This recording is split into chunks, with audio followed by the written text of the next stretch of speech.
Good afternoon, everyone, and welcome to today's webinar on nonprofit HR manuals. I definitely think this is a very relevant topic for all nonprofit organizations, and whether you have one already or you do not have one already, you need to pay some attention to it from time to time. My name is Tina Mulrooney, and I work as a HR specialist here at the Community Sector Council, Newfoundland and Labrador. Thanks for joining us today. I just wanted to let you know that we do have a presence on Facebook and Twitter, so please, I challenge you to do so. If you find today's session helpful, please tweet about us on Twitter or tag us on Facebook. And we always advertise a lot of our great events on Facebook and Twitter as well, so keep an eye on those pages. I'm not sure if we have anyone from the Burin Peninsula region on the webinar here today, but if we do, please check our events page on the CSCNL website, as Creative HR is going to be in this region on February 22nd, 2018. A brief introduction for those that do not know me yet. I have worked in a variety of environments, including the banking and the oil and gas sector, and I really enjoy working in the nonprofit sector. My educational background is in human resources and employment relations. So this is a rerun of the webinar and a re-recording. And when we launched this poll, 72.22% said yes, 16.667% said no, and 11.11% said working on it. This was just a poll asking if people have a HR manual in place in their organization. So some great responses, and most do have a HR manual in their organization currently. First of all, there are so many examples available online for HR manuals, so I thought I would provide some in the handout section of this webinar, specific to the nonprofit sector. If you are watching this recording at a later time, I'll be glad to share these with you. These resources are attached to this presentation, and they're in the handouts section for download. And quickly, before I go on, if there's anyone new to GoToWebinar, you may not know what I mean when I say handout section. So that's on the right-hand side in the bottom. If you look at the dashboard control panel for the webinar, you will see the section called Handouts. There are 4 documents there that can simply be downloaded. And if you do have any issues downloading these documents, please feel free to reach out to me at the contact information at the end of this PowerPoint slide. This is a sample HR manual specific to the nonprofit sector. As you can see here, this is an example of some of the sections that you could include in your human resources manual. This is also a handout that is attached to the downloads on this PowerPoint webinar. So as you can see here, this HR manual starts with a table of contents, and they provide an introduction, a statement of policy, who they are as an organization, the vision of the organization, the mission, the scope, employment, and that includes things like employment equity, recruitment and selection, nepotism, even orientation, personnel files, what they do with those, probationary periods, annual salary, performance appraisals, professionalism in the workplace, and they also touch on discipline as well. The next page of the manual includes hours of work, statutory holidays, some very important things that all employees need to know about. And then they actually go into a full section on departure.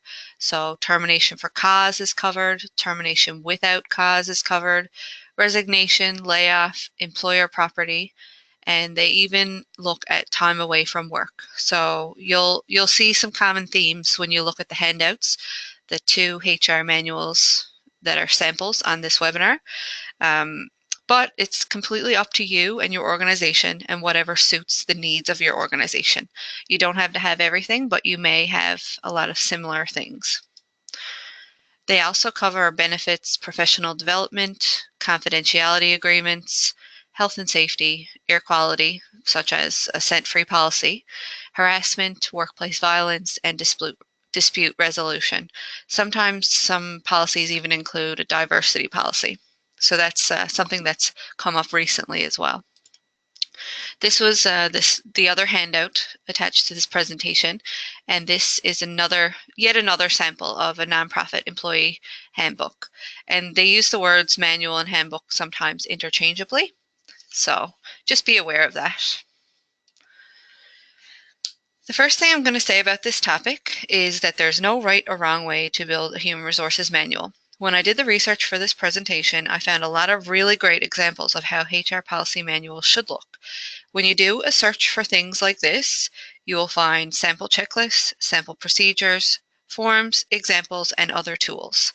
And it's really hard to narrow down what is appropriate for one organization. If you don't have some of these resources in front of you, it can be extremely overwhelming at times because there's so much available online. So you may be asking yourself right now, what should we do if we're constructing a brand new manual?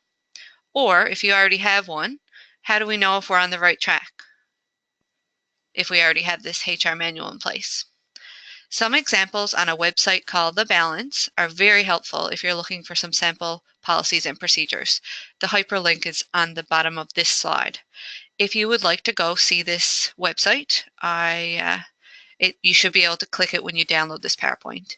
And again, if you didn't have a chance to download the PowerPoint, you can always reach out to me at the contact information at the end of this slide. And this is just a slide that I thought was very useful to include today. The hrcouncil.ca has some fabulous resources available. They also have a standard relating to HR management policies and procedures.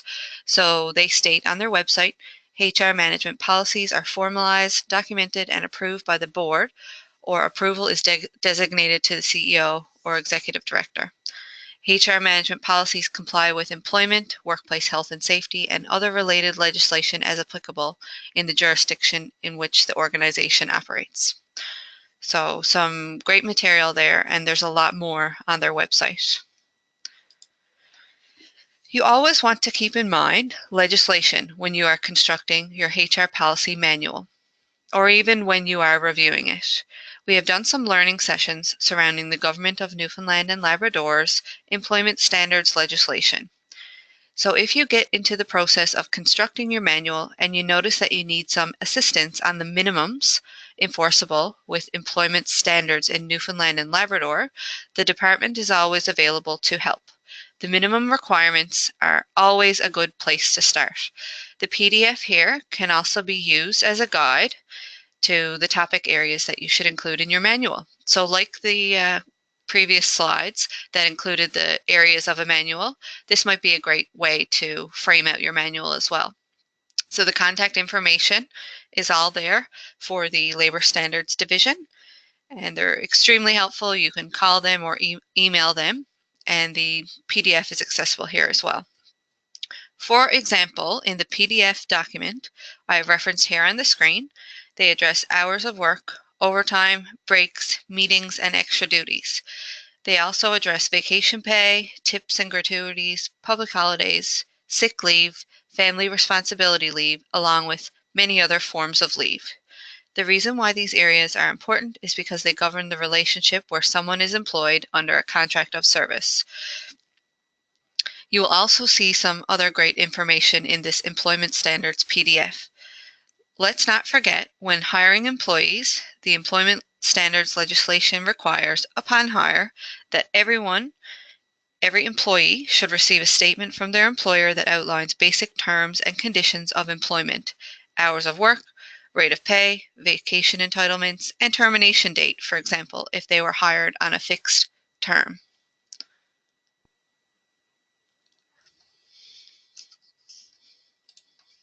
Next, this is a definition of policy. Many policies will make up your HR manual. I think this is a really great place to start. So the definition of policy is as follows. A policy is a formal statement of a principle or rule that members of an organization must follow. Each policy addresses an issue important to the organization's mission or operations. So a great definition there. I also think that the Newfoundland HR Manager, NLHR Manager for short, does an excellent job with their online employee handbook template. So I'm actually going to show this to you there now. They introduced the handbook with a section that tells employees about the organization, as well as the mission, values, and beliefs of the organization, followed by a statement of non-discrimination.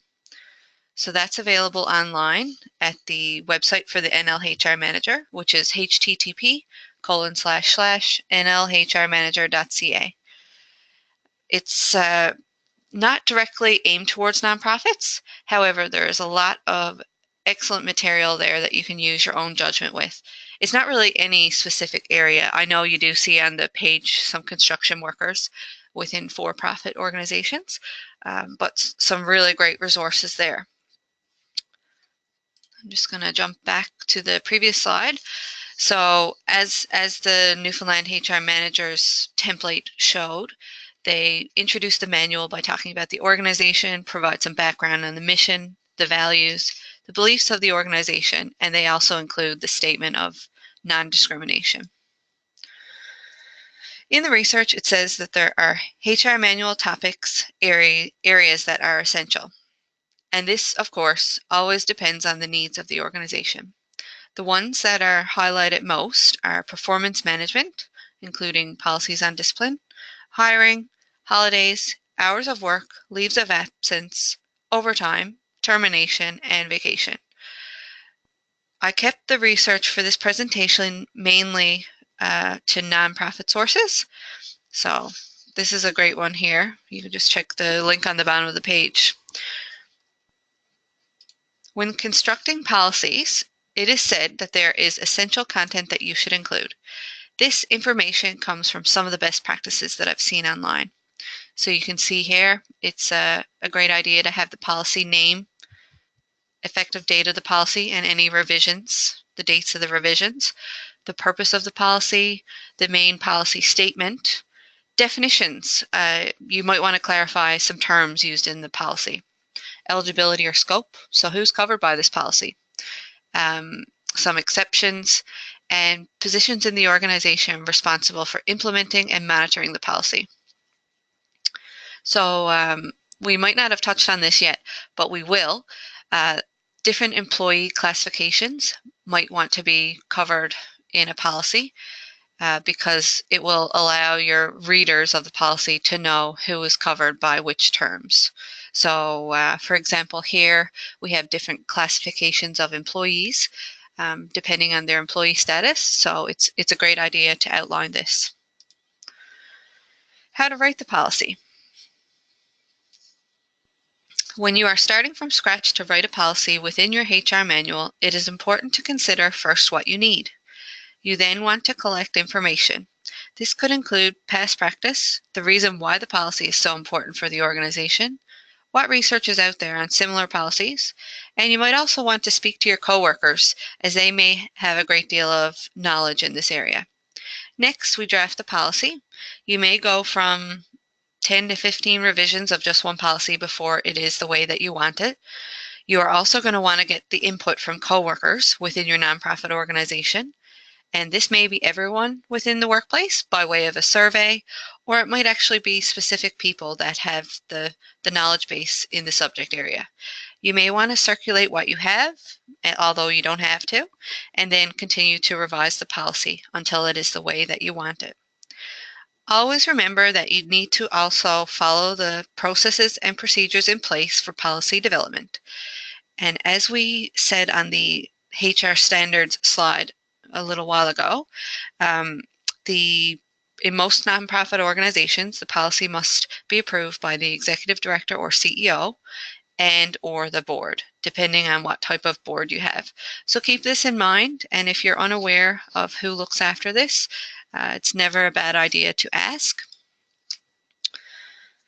These practices here are the best practices when it comes to constructing or maintaining a HR manual. So over the next couple of slides, you will see some of the things that I found in the research. The purpose of a HR manual is to ensure that everyone in your organization is on the same page, while at the same time protecting the organization from liabilities. So the first best practice for constructing a HR manual is forget the jargon. Too much legal terminology or big words does not guarantee that you will avoid simple or even complex issues within a workplace. If you are trying to cover yourself with legal terms, it can become very confusing for your staff. You do want plain and simple language surrounding the employment relationship in your manual. Along with forgetting the jargon, you want to write in a clear and casual voice. Believe it or not, it is recommended to use the word we instead of management to create a collective tone in your message. One of the best things that you can do to make your HR manual effective is to provide examples of conduct that you expect in the workplace. Some examples of workplace conduct that you may want to provide could be relating to the company's values. For example, take a policy relating to gifts. You may want to have a policy in your HR manual that talks to instances where gifts are brought into the office for employees. Accepting a gift may indeed create the impression that there's unfair influence or a conflict of interest, so you want to clarify this for your employees. Another example of conduct you may expect in your workplace and may want to provide an example on in your manual is respecting the organizational property or assets. You may provide some clear examples surrounding taking office supplies home for personal use, printing personal things on the organization's printer, or even leaving personal belongings in common areas. So the list is unlimited what you could provide examples on. You may also want to provide examples of making good decisions as an employee. If something doesn't seem right or could display the organization in a negative light, you do not want to do it. Some employers use the example of asking their employees how they would feel if their actions were published in the local newspaper. Number 3, you want to avoid ridiculous rules. And these type of rules are often called Orwellian rules. So an example of this would be no whispering. You do not want to create an environment where employees are confused about what they can do in the workplace.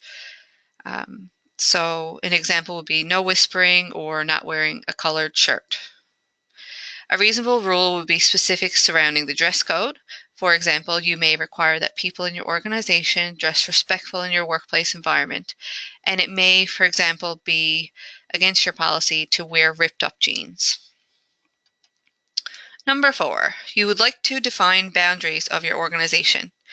And where do you think a good place to define these boundaries is? You got it, the HR manual. This is the best place to ensure that employees that are new acknowledge that they have read and understand the employee manual early on in employment. Likewise, if there are ever any revisions to your manual, you want to alert employees and have them acknowledge the change. So it's the best place to define boundaries in your HR manual.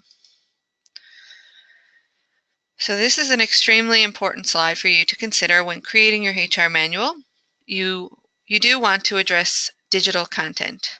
And what we mean here is working with technology.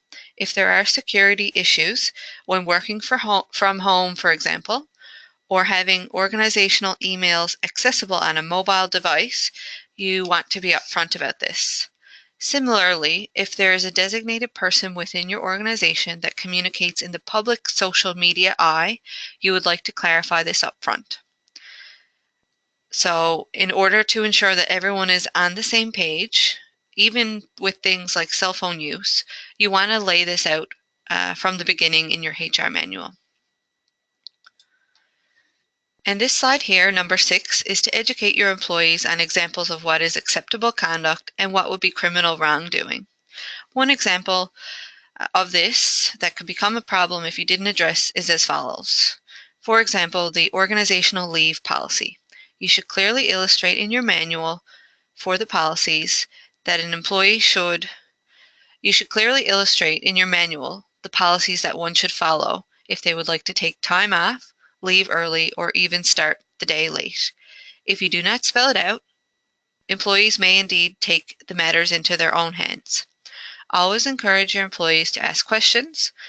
An example of this could be comparable to someone robbing an employer of their time by saying they're leaving work for something medical or important and doing something otherwise, like meeting with a friend I don't really know a great example of this. And the next slide, this is probably the most important thing to keep in mind when it comes to the use of a HR manual. You should demonstrate consistent behavior in your organization, especially from the top down, and this in itself is far more effective, they say, than the implementation of a long list of rules or a HR manual. So basically what this is saying is live and breathe your policies and procedures, and it's a great way to set the example for your employees. Next, revisions. It is never too late to do revisions for a HR manual, and it is important ever so often to review your HR manual, if you have one already, to ensure that it includes everything your organization needs. An example that I've come across when reading about this topic was keeping up with current legislation.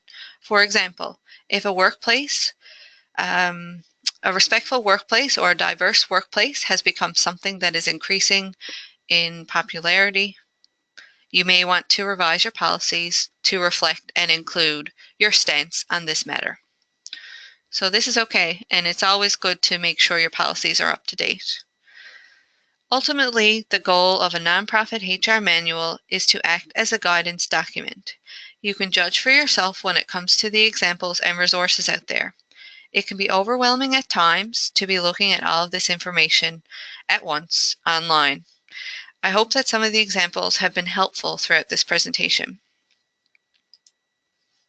If you do not have a HR manual currently, and we have not convinced you, you always want to think about how it can help your organization.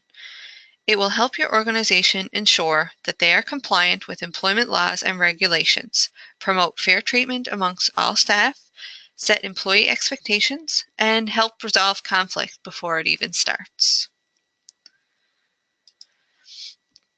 So there is no end to the things that you could include in an employee HR manual, but I thought I would include some of the sections that I've seen on these two slides. These are some of the common areas that are addressed in human resources manuals. So we have accessibility, alternative work arrangements, code of conduct, compensation, confidentiality, conflict of interest, conflict resolution, employment status. So we touched on this before, whether someone is a certain type of employee, a contract employee, full-time, part-time, copyright rules or legislation that you have in place, discipline, dress code, employee expense policies, employee non-solicitation policies, employee records, expenses and allowances, harassment, hiring, which might include recruitment and selection, the employment offer process, probationary process, orientation, employment of relatives or nepotism, filling of temporary or vacant positions, holidays, hours of work, and outside employment. You might also want to address overtime. Internet and email use is a big one. Job evaluation might be applicable in some organizations. Leaves, which might include bereavement and compassionate leave. Other leaves, general leave, professional development, education leave. Other leaves such as jury or witness duty, maternity leave, parental and adoption leave, sick. The list is endless. Occupational health and safety, pay administration, performance management, professional development. You might want to put in here your privacy policy, anything to do with recognition and reward, retirement, substance use, termination, vacation, whistleblower, and workplace diversity. So, and it's not limited to this list as well. You might have some other sections that aren't here. So now we're going to talk about errors to avoid when using a HR manual in your organization. First of all, you do not want to give the impression that if an employee passes a probationary period, that they are not subject to important policies surrounding etiquette and day-to-day behavior. You want to ensure that there are standards. You want to ensure that your standards are clear for day-to-day conduct in the workplace. And because someone passes a probationary period does not mean that they are any less likely for termination if policies and procedures are not followed. So all it's saying here is not to give that impression. It's also recommended in the research to avoid using the word permanent employee or using a list in your manual that is specific to reasons for termination. You also want to be clear about your disciplinary procedure. So a disciplinary procedure normally has 4 to 5 steps, but you want to be clear in your manual that not all of these steps need to be followed, depending on the severity of an infraction. Please keep in mind the templates provided here today and those that you find on the internet are only a framework, not a finished product.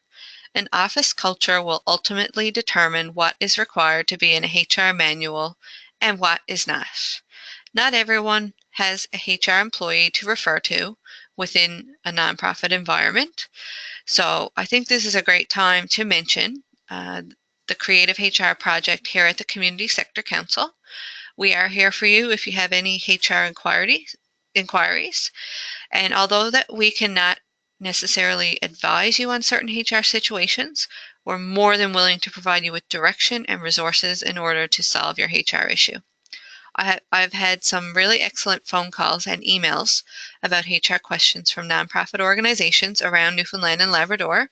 And each time I've gotten these phone calls or emails, we work out a plan for how the HR issue can be solved. So we are here as a resource, and I do encourage you to check out the resource page online. This webinar is being recorded and it will be posted as soon as possible on the CSC&L resource page. And I do want to bring your attention to the Creative HR resource page. Here you will find details on our upcoming webinars, useful links, and as well some webinar recordings below. So that's where you'll find this recording. You can easily check this out anytime. I'll always keep an eye on our events as well. So it's http://www.cscnl.ca, or you can spell out the entire link on the left side. Both links go to our page. I do want to talk about risk management for a moment. The reason that you would have a HR manual in place within your organization would have everything to do with risk management. Having updated policies and procedures in place helps you to mitigate risk. It also provides a channel for you to clearly communicate your policy to your staff. I must also say that you can be very creative with these policies and procedures. You might decide as an employer, excuse me for a second, something popped up on the screen. You might decide as an employer to be creative with the way that you send your message to your employees. So if a new policy or procedure is in place in your HR manual, you might want to get together, even if it's for 10 minutes, to do a brief presentation on the new set of policies and procedures. And this is completely your decision. I've seen videos done, workplace policies, social media policies. That's a really big one that's come up lately. The government of Newfoundland and Labrador has a really neat social media policy that's part of their big package of policies and procedures under their human resources system. They have a video that explains their stance on social media policy and use. Always, written policies are the starting point for fairness and consistency. So although you may do a video of your policy, you always must have the written document to go with that. Do you need to be as formal about it if your organization does not have a HR manual? Are there other options? So do you need to go and use a HR manual? Not necessarily, depending on the organization. If you do not want to put everything in a HR manual, you could have a less formal way of doing it with an employee handbook. Quite often, these words are used interchangeably within the research, but an employee handbook would be a little less structured and it would provide some really great examples and necessary things within employment. As a final tip, I'm going to suggest to you to simply ask your employees what would have been useful when they were starting employment. Sometimes there are unwritten rules in workplaces that may benefit from being written rules. So you do not always have to include those things in an employee manual, but you might want to communicate them simply with an email to all staff on a regular basis. So our organization does a really great job at this. Ever so often, our office manager sends out an email with a reminder about different office etiquette and things that are proper to be doing at work. You know, simple things, kitchen etiquette, bathroom etiquette, things like that. And it's a great way to just restate the rules. So as this is a recording, the second recording of this webinar, just due to some technical difficulties, we did ask some questions to the audience, and there were some comments, so I'm going to go over this now. One person asked, can we get a copy of the presentation? Absolutely. This was attached to the slide, and I am sending this out as well. I did ask the question if people had volunteer organizations where they had a HR manual, and one person did say they were completely run by volunteers and they didn't have a HR manual in place, but they are definitely in desperate need for one now. So another comment was volunteers absolutely do need HR policies. So whether you want to combine this into one HR manual or do two, it's completely up to you, depending on the scope of each type of employee or unpaid employee volunteer. Completely up to you.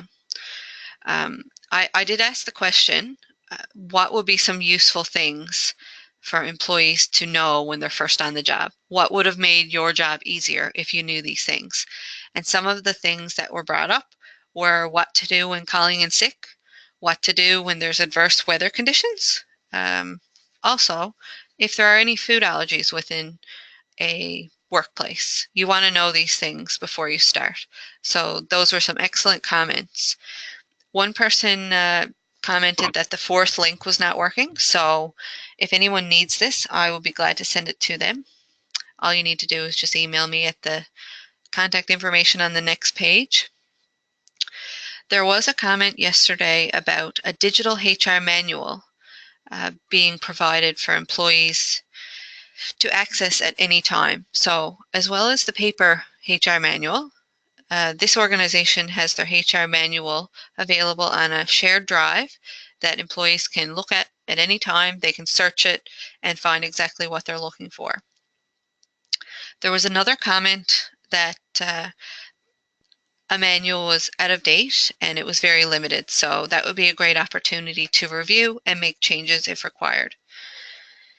There was a question also asked whether there was any other templates available other than the NLHR Manager, and absolutely there were, and I will send those out as well.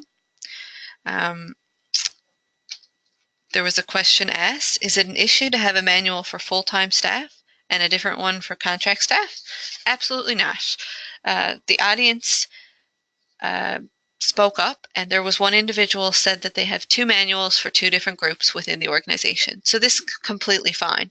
You may decide to put it all under the one, but you also may think that the roles are completely different and they might even work different hours, things like that. So at that point, you could decide if you wanted to have two.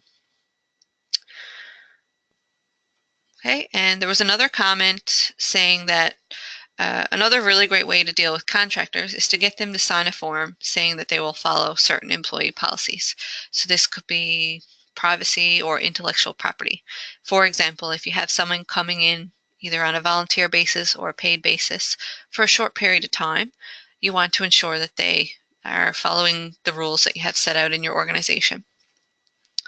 So this sums it up for me. I hope that it was helpful today. And if you have any questions at all about human resources issues, topics, please reach out. You can see our number here, toll free, 1-866-753-9860, and my email there. Thank you so much for your time today. And if you have any questions or need the handouts sent to you, I will be glad to provide them. Thank you and have a great day.